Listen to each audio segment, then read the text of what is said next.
Señoras y señores, buenas noches. Esto es Debate Abierto. Hoy vamos a hablar de niños, niñas, adolescentes, que es el principal reto, uno de los principales, por lo menos, que tiene la actual administración a cargo de Laurentino Cortizo, presidente de la República de Panamá. ¿Por qué? Porque tiene que enfrentar una serie de retos por los cuales está atravesando una gran parte de la niñez y de la juventud, de los adolescentes también, en un futuro algunas veces incierto para muchos porque nacen pobres y lamentablemente mueren pobres porque no tienen la oportunidad de mejorar su condición de vida, y la otra es que se convierten en elementos muy dúctiles para ser presa de las drogas, de actividades mafiosas o de pandillas.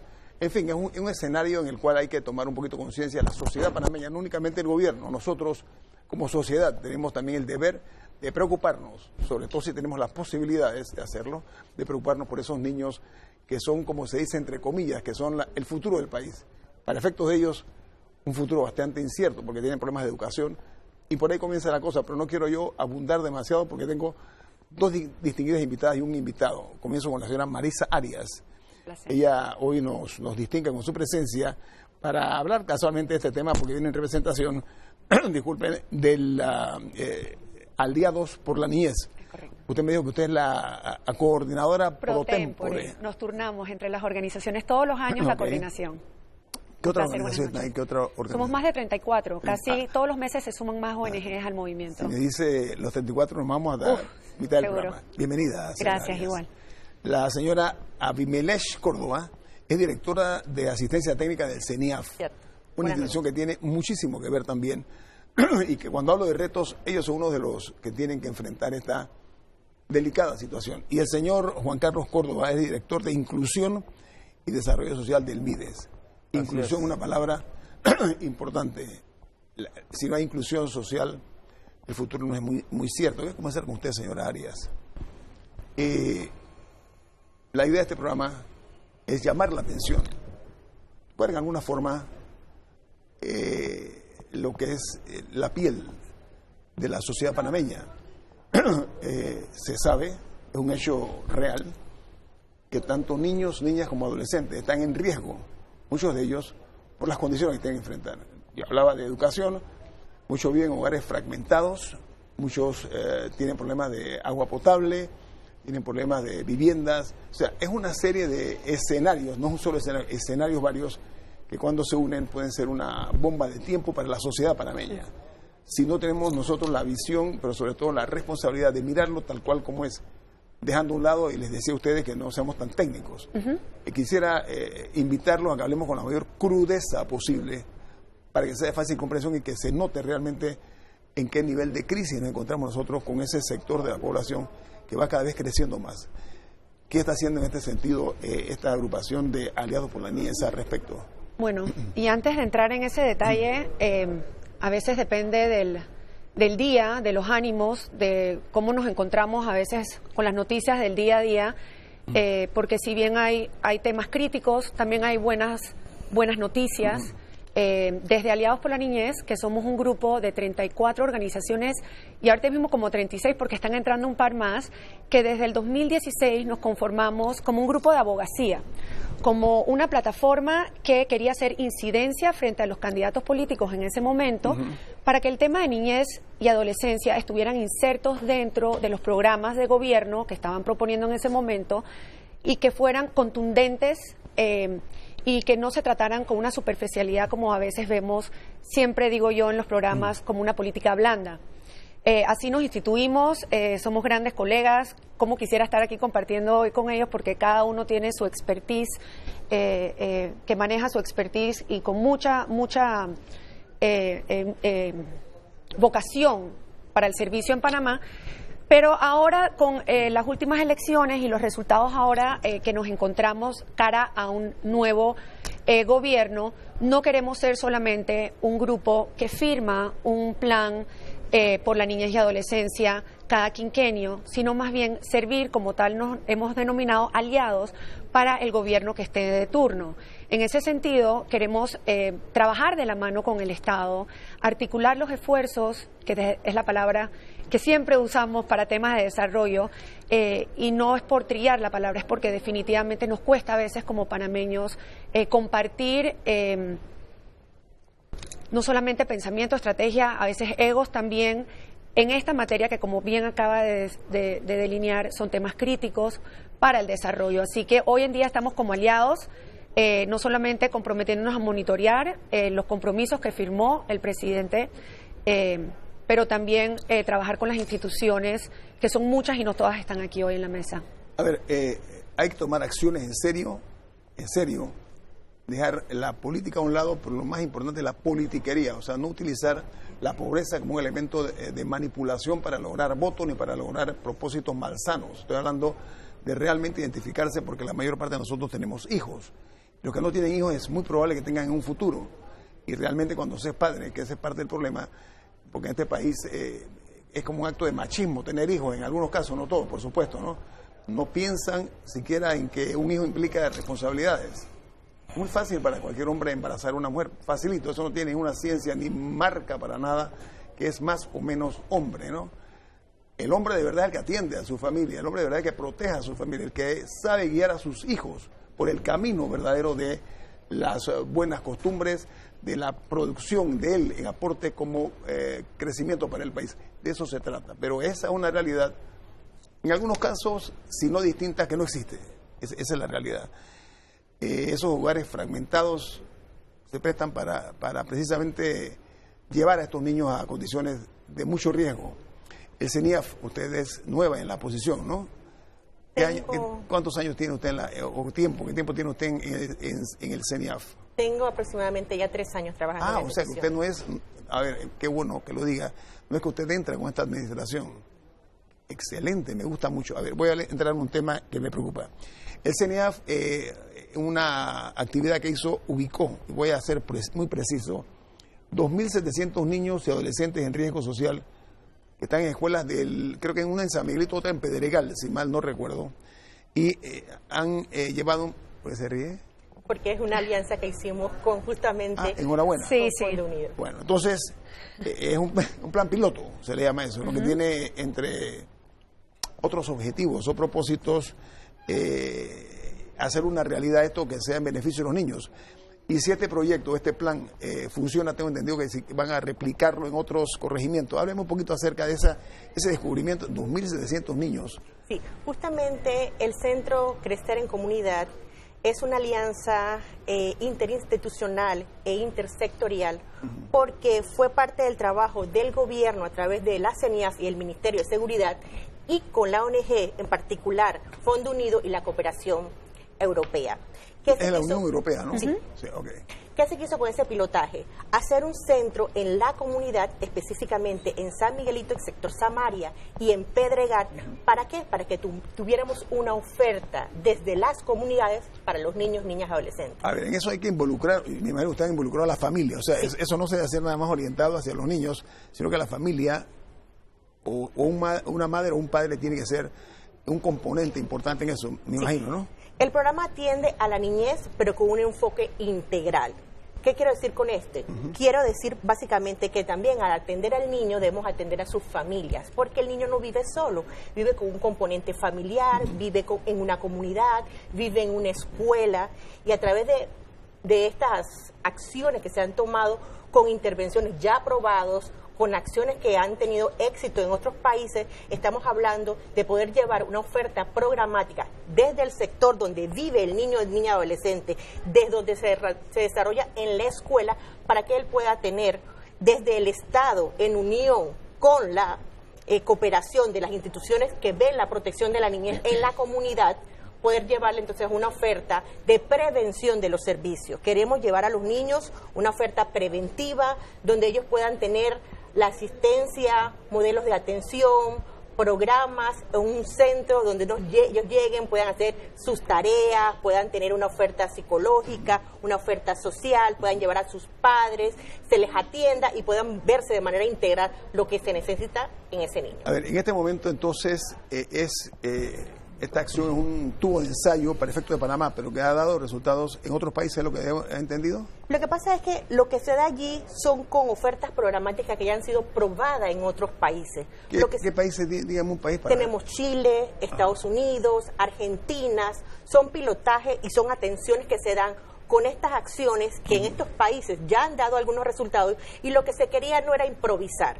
Queríamos tener programas y atenciones en estos centros de comunidad ya aprobados en el extranjero, con las adecuaciones efectivamente para nuestro país, para que pudiésemos tener una oferta segura para nuestros niños, sobre todo en los temas de prevención de las violencias. La idea es poder llevar a estos niños, niñas, adolescentes que viven en este sector, que son sectores llamados de alto riesgo, un lugar seguro, un espacio comunitario donde ellos puedan llegar, puedan ser atendidos, puedan ver cuáles son sus necesidades escolares, pero también cuáles son las necesidades de los padres y las madres, y también de esas figuras de cuidado, porque no todos los niños viven con sus mamás y sus papás, y poder entender ese entorno donde ellos se desarrollan desde sus espacios comunitarios, desde su familia, desde sus escuelas y desde la sociedad en general. Eso es lo que se espera con este pilotaje. Bueno, voy con el señor Córdoba.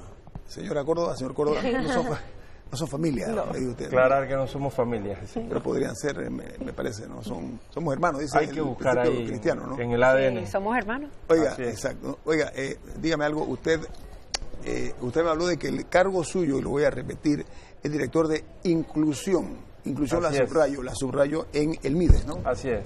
Ministerio de Desarrollo Social. Parte del problema es que estos niños y niñas y adolescentes no tienen la posibilidad de ser incluidos en los planes de los países, particularmente en este país. Es más, a veces son hasta rechazados, dependiendo de su condición económica y social también. Se convierte en una carga no únicamente para el Estado, sino para la propia sociedad. Y son caldo de cultivo para ser sumados en actividades non santas, ¿no? En ese sentido, ¿cómo manejan usted el tema de la inclusión para estos, sobre todo los menores que están en riesgo, ¿no? ¿Cómo lo están haciendo ustedes, o lo tienen planificado, o cómo van a materializarlo? Bueno, una interesante pregunta, y estoy totalmente de acuerdo con usted. Nosotros tenemos en el país 453.000 menores de 18 años en condición de pobreza. Entendiendo, digamos, que el estándar de lo que es ser pobre es vivir diariamente con aproximadamente $2 de presupuesto diario para satisfacer todas las necesidades. Eso no es $2 cash, eso es el prorrateo de $2 para vivir. Y en esa condición tenemos poco más del 40% de la población de niñez del país. Eso supone un reto interesante, y me gusta reflexionar en lo que puede pasar dentro de 10 o 15 años en un escenario y en una sociedad en la que la mitad de la población sea pobre. O sea, es la más grave vulneración de los derechos. Nosotros tenemos un compromiso de Estado, y una de las cosas que el gobierno entrante, presidido por el señor Laurentino Cortizo Cohen, ha establecido es la necesidad de articular, como bien lo plantea Marisa. ¿Y articular por qué? Porque cuando nosotros hablamos de Estado, hablamos que el fin de la pobreza es una responsabilidad de todos, no es exclusivamente del gobierno, y aquí todos tienen un grado de corresponsabilidad. Usted ha planteado de manera muy efectiva que nosotros hemos tenido políticas excluyentes en gran medida. Excluyentes en el sentido que aquí se diseñan proyectos para beneficiar a los niños y a los adolescentes, pero no les consultamos a los niños y a los adolescentes. Que aquí pretendemos incidir en la erradicación de la pobreza en las comarcas indígenas, Nove, Guna y en los Emberás, pero nosotros no consultamos con los pueblos originarios para hacer las adaptaciones culturales y poder hablar en su idioma, poder llevar un servicio educativo de calidad en su idioma, respetando su cultura. Me están pidiendo un cambio comercial, me interesa mucho ese tema, porque Panamá es un país de asimetrías muy marcadas desde el punto de vista social, atención. Aquí vemos desde la opulencia hasta la pobreza más rampante y vulgar, obscena que hay en este país. Hablamos de eso, regreso aquí en Debate Abierto, porque me gusta mucho el tema que usted trae a la mesa de los originarios, los pueblos originarios. Tiene más en Debate Abierto.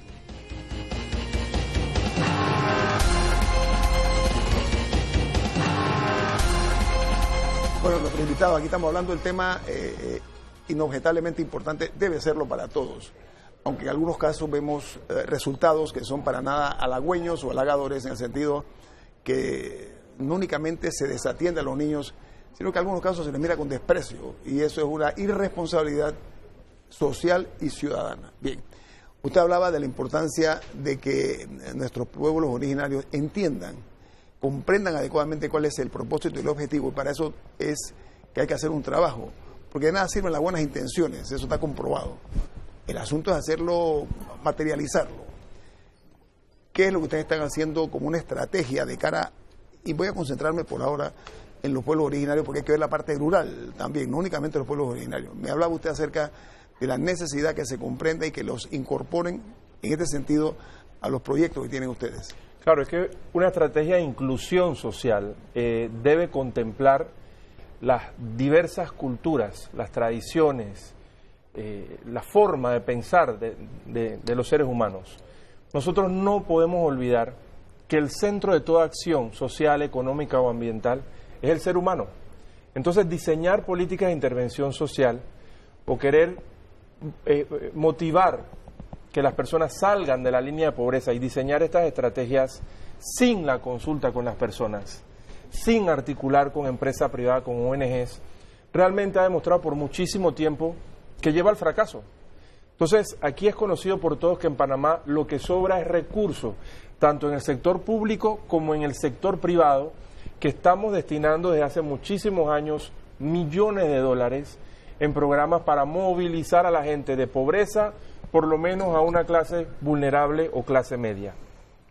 Han habido avances, bien cierto como lo dice Marisa, especialmente en temas de niñez, pero el camino que nos queda por recorrer es mucho más largo que lo que hemos recorrido.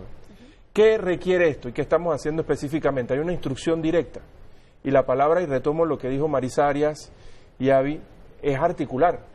Nosotros necesitamos sumar esfuerzos. En este país no estamos acostumbrados a dialogar, no estamos acostumbrados a compartir mesas. El Estado y la administración gubernamental ha mantenido sus propias políticas, sus propios intereses y su propia inversión por un lado, el sector privado por otro y las ONGs haciendo sus esfuerzos sobrehumanos con mucha carencia de recursos por otros.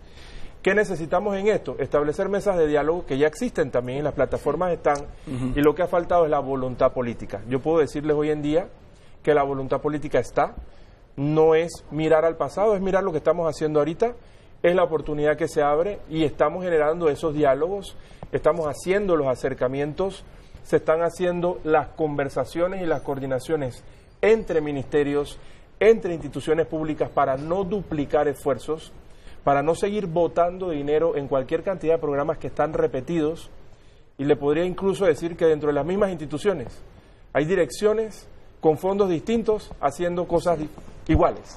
Entonces, esa me gusta. Esa parte hay que trabajarla mucho. Una nación progresa en la medida que la institucionalidad se mantenga sólida, robusta. En Panamá se ha lesionado, se ha lastimado la institucionalidad, que creo yo, y lo digo públicamente, es uno de los retos que tiene la actual administración. Así es. Recobrar, retomar el sendero de la institucionalidad es una prioridad, al igual que el tema que estamos hablando. Yo voy a remitirme, hay lo que se llama el índice de pobreza multidimensional, ¿sí? Es correcto. Estamos todos enterados. Bien. El año pasado las cifras hablaron de un 32.8% de los menores de 18 años que tienen problema, una característica es digamos que el producto de algo fundamental para que un niño pueda incluso desarrollarse bien, que es la falta de alimentación apropiada. Es un punto muy frágil que se ha repetido. Este es como un libreto de una novela. Usted el mismo libreto de una novela, no se ha hecho ningún cambio. Con estos retos a este gobierno que cambie esa dinámica. Bien. El problema de agua, el problema de salud, el problema ya de vivienda, la educación. La educación, hay que mirar, hay que girar la cabeza hacia ese tema de la educación. Los índices no nos ayudan mucho, este índice de pobreza multidimensional, porque además de eso, de los servicios básicos, tenemos la crisis del agua potable, un país donde lo que sobra es agua, venas líquidas es lo que más tenemos. una capital de la República donde usted sale un poquito de ciertas áreas y no hay agua sino en las madrugadas, cuando hay un par de horas en la madrugada. El mejor de los escenarios. Sí, el mejor de los tristes escenarios. Entonces, hablemos de estos índices que son algo aberrante realmente para un país que se precia de que somos ricos, de que nosotros somos una ciudad capital muy cosmopolita. Sí es cierto, pero la inequidad es la que manda por encima exactamente de lo que nosotros nos llenamos la boca diciendo, y como nos ven de afuera nos ven nada más en cierto sentido. ¿Qué ustedes piensan que debemos hacer en ese sentido para efecto de mejorar estos números, estas cifras que son, a mi juicio, alarmantes, ¿no? Señor Arias. Bueno, una de las cosas, y no quiero simplificar, que conversábamos con otra periodista antes de entrar al programa, es que ahorita mismo la receta se nos ha dado. Hay comisiones, hay mesas, hay estudios, las multilaterales, con los pocos fondos de cooperación internacional que se les están dando a Panamá, porque ahora somos un país de renta alta, pero el sexto más desigual de la región, provoca entonces una serie de inquietudes que realmente lo que nos hemos dado cuenta es que sin querer, y voy a ser muy respetuosa al decir esto y por favor no me lo tomen a mal, que estamos, para romper este ciclo de miseria, tenemos que parar de perpetuar la mediocridad. Y es que nos hemos acostumbrado a vivir con estos números, nos quejamos son de las cosas tácitas y tangibles, las infraestructuras que promete el país o la carencia de nuestro posicionamiento en rankings internacionales, y no nos hemos dado cuenta que la generación que viene debajo de nosotros, que justamente, y no voy a decir no va a heredar, va a cargar con este déficit que le estamos dejando, es porque nosotros no estamos priorizando el capital humano, el desarrollo humano, como bien acaba de decir, para darle frente a la competitividad que Panamá requiere. Entonces, yo siempre digo, de una manera muy coloquial, que es pan para hoy y hambre para mañana. Entonces, tenemos que cambiar el switch. A ver, estamos claros, la vida es resultado, ¿eh? Todo lo demás es cuento, es historietas. Y en Panamá los resultados no son muy halagüeños, repito, no lo son. La crisis que tiene la educación nuestra es una crisis que verdaderamente le pone un poquito oscuro el panorama, el futuro a los niños. El asunto no es que vayan nada más a la escuela, que no lo vean como un castigo, ese es parte del problema. Hay niños que van a la escuela y no tan niños también, que para ellos es un problema que es como un rechazo a la oportunidad de aprender. Pero respondiendo un poco a lo que decía Juan Carlos, la inversión existe, sin embargo no sabemos cómo se está invirtiendo. De hecho, ahorita mismo la UNICEF y el MEF, el Ministerio de Economía y Finanzas, debe revelarnos hacia el último trimestre esos datos tan específicos que, de vuelta al tema del IPM, nos deben entonces de ayudar a entender y invertir mejor cómo las carencias no es que tengas $2 o no, es esa persona si tiene agua, ese niño. Sí, si, las necesidades básicas, ¿no? Las necesidades básicas. Entonces, yo creo que respondiendo desde el sector de sociedad civil y las ONGs, ¿cómo echamos esto para andar? Porque la radiografía está enfrente de nosotros. Por eso es que es un poco la frustración y la pasión con que enfrentamos estos temas. Hay que materializar, hay que hacerlo una realidad. ¿Y cómo se materializan? Carecemos los mecanismos para la acción colectiva. Realmente ahorita mismo nos vemos como en bandos. Y Panamá está en un punto de inflexión en materia de niñez, adolescencia y desarrollo para realmente poner a todas estas diferencias a un lado y decir, aquí están los ingredientes, estos son los instrumentos, vamos a echarlo a andar. Me están pidiendo un corte comercial, pero ¿sabe qué? Ese tema no podemos dejarlo ni en el tintero ni poner un punto de aparte en este programa. Vamos a hablar acerca de ese tema tan delicado. ¿Saben por qué? Porque en algunas ocasiones hay organizaciones con mucho respeto, por supuesto, pero una realidad. Cada una quiere ir por su lado. Hay una disgregación, producto de egos, producto, no sé, administración de la imagen. No sé cuál es el resultado, pero de que eso ocurre, como dice usted, señora Arias, es así. Vamos a hablar de la necesidad de unir esfuerzos en una sola dirección, que debe ser la correcta. Viene más en Debate Abierto.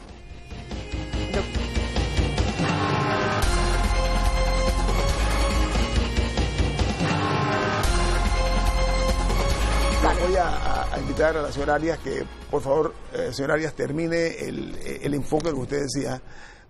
Yo fui un poco más, no atrevido, sino que fui más realista. Aquí hay un problema de egos en muchas ocasiones para efectos de que cada agrupación tiene su propia receta. y realmente lo que hay que buscar es una sola receta donde todos se unan bueno, para ese y que propósito. casualmente el índice de pobreza multidimensional, y especialmente que tenemos uno de niñez, nos dice que para poder solucionar los problemas a largo plazo tienes que ver la pobreza como algo multidimensional que hasta ahora solamente lo medíamos por ingreso. Pero ciertamente, y para ponerlo de una manera muy fácil, hace 20 años sensibilizábamos para humanizar el capitalismo, hablamos de responsabilidad social empresarial. Ahorita mismo, para echar estos mecanismos a andar que entendemos que hay que hacerlos, tenemos que hablar de un nuevo fenómeno que se llama impacto colectivo. Y la nueva impacto colectivo es una manera de visualizar y poner a andar la estrategia del desarrollo de un país armonizando todos los sectores. Es lo que acabo de decir, ¿no? Es correcto, pero no lo hacemos. Es nuevamente, todo el mundo tiene diferentes planes segregados, segmentados, y tenemos que tener objetivos en comunes, y gracias a Dios ya hay prueba de eso en Panamá, por eso que no podemos desfallecer. Y agarrar este momento, este punto de inflexión en Panamá para seguir con esta energía. A ver, usted decía, señor Córdoba, la necesidad de que la gente entienda un poquito más la figura del índice al que hice referencia, multidimensional, tiene muchas dimensiones, eso es lo que es. Explícanos desde su perspectiva, o deme una explicación para efectos de hacer docencia en la ciudadanía panameña. Bueno, fíjese, el tema es que el índice de pobreza multidimensional tiene un enfoque más amplio que el que ha regido tradicionalmente. Históricamente hemos visto cuánto es el ingreso mensual al grupo familiar. Y hemos tomado decisiones en función de pensar que la persona o el hogar que tiene para cubrir una canasta básica está fuera probablemente de línea de pobreza y no es prioridad para las decisiones. No califica ahí. No califica para algunos programas de protección social. Y para la estadística también es igual, ojo. Importante. Gracias. Importante, y asignación de recursos. Cuando nosotros hablamos de índice de pobreza multidimensional, estamos reconociendo que hay muchos más factores que el económico que impactan en la calidad de vida de una persona. Y le voy a poner un ejemplo muy concreto. Cuando usted habló de cómo el Estado vulnera el derecho de los ciudadanos con la falta de servicio de agua potable, eso es un factor que impacta la calidad de vida de una persona y de una familia, aunque tenga un ingreso superior a $3,000. ¿Y sabe algo? Es un derecho humano. Es un derecho humano. Pero fíjese la cadena de vulneraciones y de afectaciones que vienen con no tener agua potable cuando usted se para a las 4 de la mañana o 5 de la mañana y no encuentra el servicio de abastecimiento. Esa persona llega tarde. La cantidad de hogares que almacenan agua en este país y en la periferia de la ciudad en tanques, tanques de pintura. Ante el tanque, el hecho que los ciudadanos o ciudadanas tengan que levantarse de sus lechos, deben de estar descansando porque trabajan la mayoría de ellos, levantarse a las 3, 4 de la mañana a ver si les llega el agua, eso afecta su productividad y en consecuencia también lastima la economía. No sé si me estoy explicando. Igual que consumir el agua mal almacenada afecta su salud. Así es. Y termina desencadenando una cantidad de enfermedades gastrointestinales afecta también que luego pueden terminar incluso con los despidos de aquellas madres que no tienen con quién dejar a su hijo y tiene un hijo enfermo producto de un agua contaminada, y termina el Estado cargando con ese precio en la salud. Ahora, hablar de pobreza multidimensional, como usted bien lo planteó, no es simplemente ver que el niño tiene una escuela a la cual ir, es verificar qué calidad de educación le estamos dando. ¿Cuál es la pasión? Los estándares de y los estándares. ¿Cuál es la pasión y la calidad de ese recurso humano pagado por todos nosotros, que se llama docente? ¿Qué tan comprometido está el docente, más allá de transferir un conocimiento técnico, en desarrollar un ser humano apto para adaptarse a una vida en sociedad? ¿Cómo estamos nosotros invirtiendo en los servicios de salud que sean amigables, que sean accesibles, pero que sean efectivos, que sean eficientes, que den respuesta? Es que aquí algunas personas, incluso del sector de salud, te dicen: nosotros no tenemos centros de salud, nosotros tenemos centros de enfermedad, porque no tenemos un sistema diseñado para prevenir que la población se enferme. Es que el éxito radica en la prevención, casualmente. No es que resolviste un problema de que lo curaste, no. Hay que prevenir, hay que evitar eso. Pero señora Córdoba. Un poco ya hablando de estos retos que se han manifestado en la mesa, también es pertinente hablar de qué se está haciendo desde la institucionalidad, qué avances tenemos frente a todas estas necesidades que han sido expuestas en esta mesa. Y yo creo que es importante hablar y recalcar acerca del trabajo colaborativo, constructivo, equipo de gobierno que se está haciendo desde el equipo de gobierno, pero tomando en cuenta a la sociedad civil, a las empresas privadas y a los niños, niñas y adolescentes. Nosotros desde la institución estamos a cargo de manejar un mecanismo que se conoce con el nombre de CONIPREVINA. Es un mecanismo multisectorial que, como lo decía hace un rato, integra a todos los sectores de la población panameña interesados por la niñez y por la adolescencia. Y lo importante de este mecanismo es que ha guiado sus esfuerzos a crear una estrategia nacional de prevención de las violencias. Y esta estrategia es importante porque está basada en estudios científicos.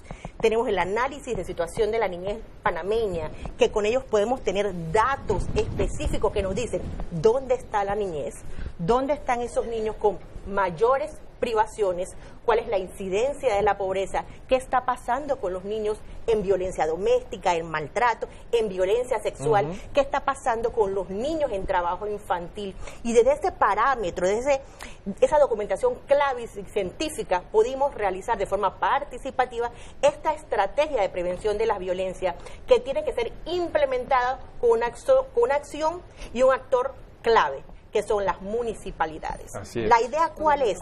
Llevar la implementación, los planes de acciones en favor de la niñez para la prevención de las violencias. ¿A dónde?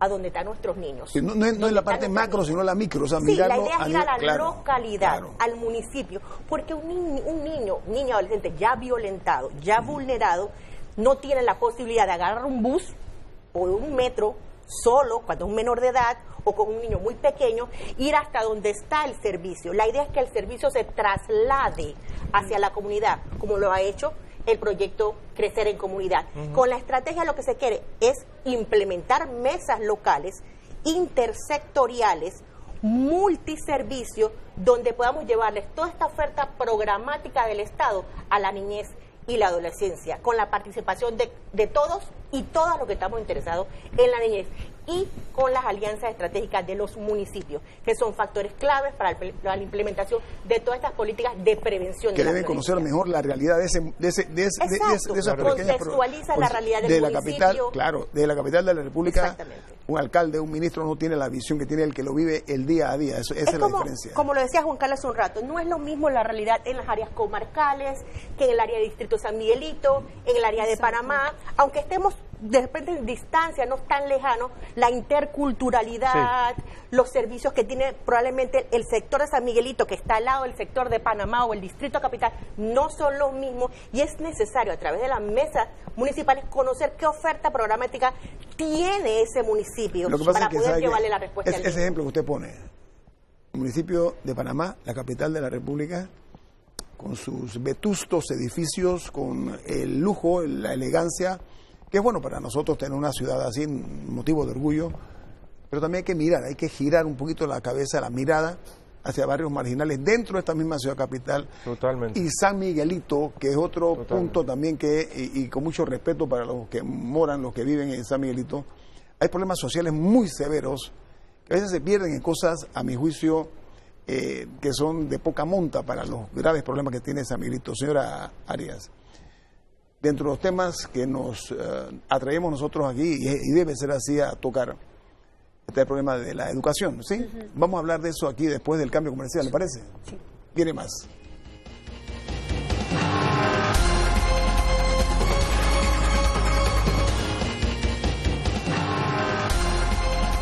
Mire, hablábamos de San Miguelito, ¿no? Y yo estoy viendo una cifra aquí que la institución dice que ha ubicado 2.700 niños en condiciones precarias, ¿no? Y adolescentes también. Pero ¿sabe qué?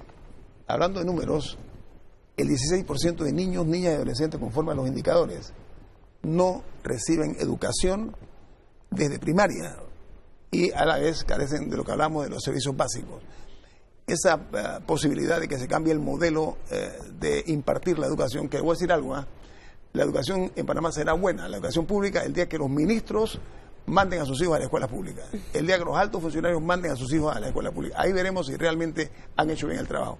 Señor Arias, la necesidad de una educación más sólida, que sea más inclusiva, como dice aquí el señor, su visión de la perspectiva suya. Bueno, tanto la mía como ciudadana, y hablo por Aliados por la Niñez, nosotros, dentro de los 5 ejes que pedimos al gobierno que priorizara en materia social, educación de calidad es uno de ellos. Y casualmente, porque estamos tratando de armonizar con todos los sectores, no queremos ser repetitivos ni incongruentes, por lo cual hacemos un llamado a que finalmente el COPEME ponga en marcha el Compromiso Nacional por la Educación, que Dios primero nos lleve a una reforma educativa justa y necesaria. Yo lo veo con mucho optimismo, yo debo ser franco. Entonces todos tenemos que remar hacia esa dirección. No pudiera ahora estar aquí pretendiendo que vamos a hablar de calidad, de equidad. Todas esas cosas ya se han dicho, se han consensuado a nivel nacional a través de este esfuerzo enorme que fue el compromiso. Así que las ONGs, desde Aliados por la Niñez, y yo creo que la ciudadanía en general debe querer que esto se materialice cuanto antes. A ver, la pauperización de muchos planteles en esta situación actual, un hecho, a mi juicio, que deja mucho que desear. Hay que procurar que no se vea, y voy a ser reiterativo, educar a nuestros hijos, que no van a la escuela como un castigo. Tienes que ir a la escuela es un castigo. No.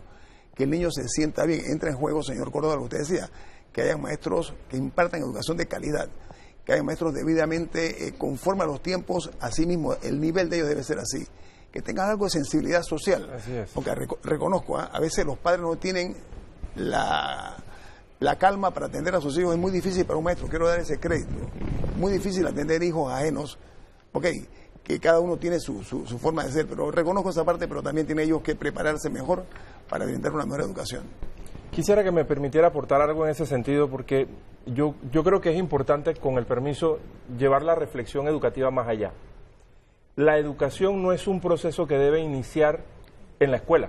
La casa, comienza la toda la casa. educación empieza antes de que el niño nazca.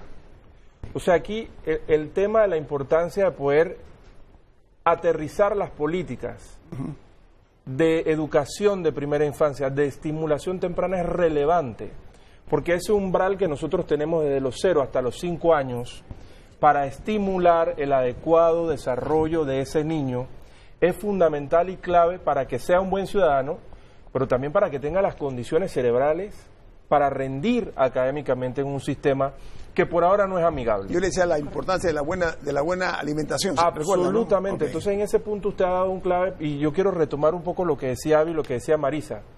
Fíjese, y volvemos al punto, incluir es un esfuerzo colectivo.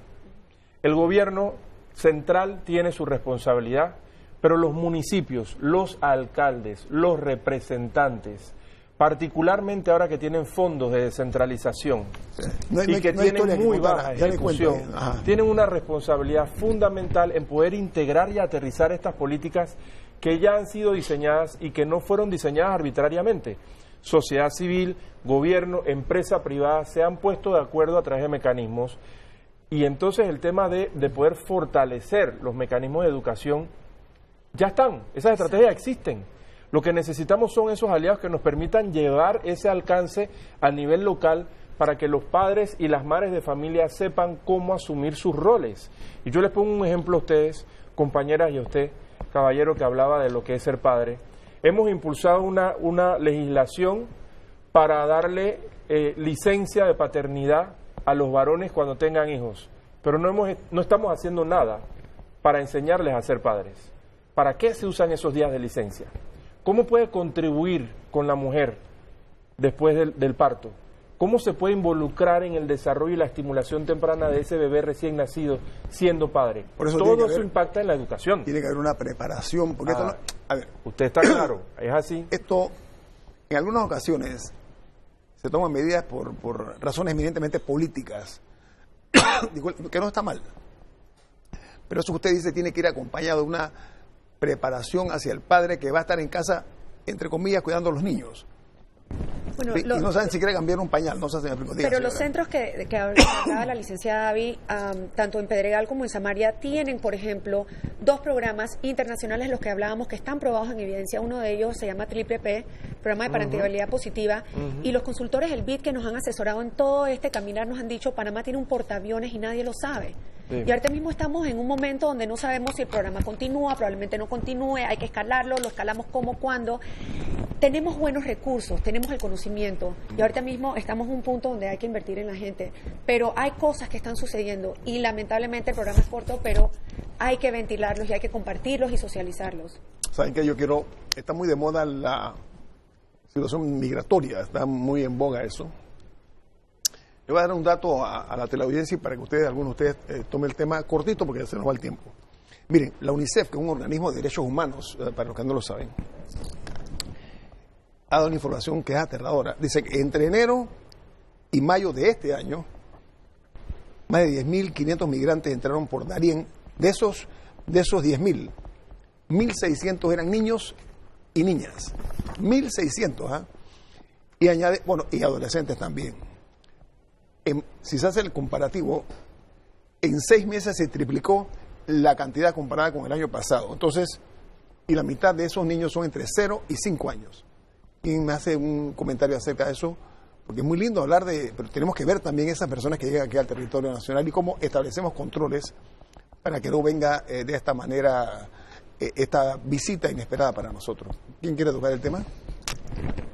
Bueno, yo puedo hablar un poco desde la institucionalidad, pero quería hacer un paréntesis porque es importante en el tema educativo que usted mencionaba, en que mis compañeros abordaron, tomar en cuenta la niñez. Yo no puedo dejar pasar y decir que en cualquier tema y tan relevante como es la educación, tomemos en cuenta la expresión, la opinión y la participación de los niños, niñas y adolescentes. No podemos tener ciudades democráticas, no podemos cambiar el IPM, que justamente una de sus dimensiones que se midió en los indicadores fue el tema de educación, si no tomamos en cuenta la voz y la opinión de los niños en la construcción de todas estas políticas.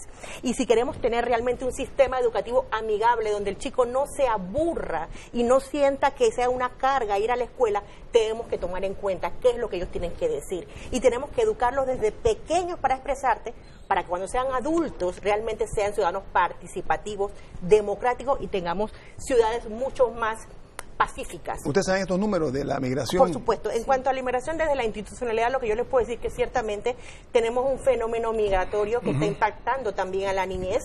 Nosotros estamos atendiendo a la niñez migrante que entra por frontera.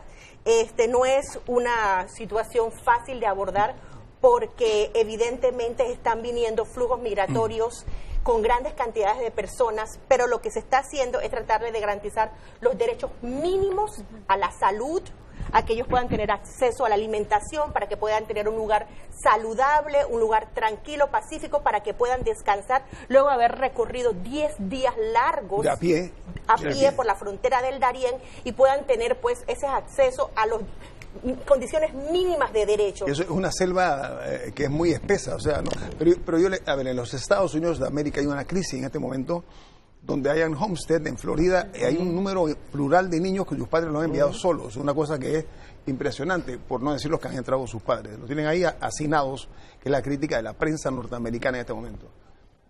Panamá ha creado un área de estar, ¿no? En esa área, pero lo que no podemos tampoco convertirnos nosotros es en personas que ignoremos eso. Yo creo que la parte muy breve, señor Arias, la sensibilidad social.